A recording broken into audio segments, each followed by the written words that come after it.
তিমির শরীর থেকে যা বের হলো দেখলে অবাক হবেন। তিমির গায়ে জমে থাকা বার্নাকল বিশাল সমস্যা, এগুলো তিমির চলাফেরা কঠিন করে তোলে। এমনকি এগুলো ব্যথা ও চর্মরোগের কারণ হয়। কিন্তু যখন এগুলো সরানো হয়, চমকে যাওয়ার মতো কিছু ঘটে। বার্নাকল কি?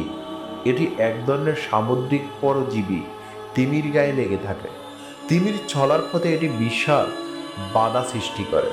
শরীর থেকে এটি সরানো হয় বিশেষ পদ্ধতিতে, এবং ঠিক তখনই ঘটে অবিশ্বাস্য দৃশ্য। বার্নাকলের নিচে জমে থাকা মৃত চামড়া খসে পড়ে, শত শত ছোট সামুদ্রিক প্রাণী বেরিয়ে আসে। তিনি যেন নতুন জীবন ফিরে পায়। এমন অবিশ্বাস্য দৃশ্য আগে দেখেছেন? কমেন্টে জানান। ভিডিও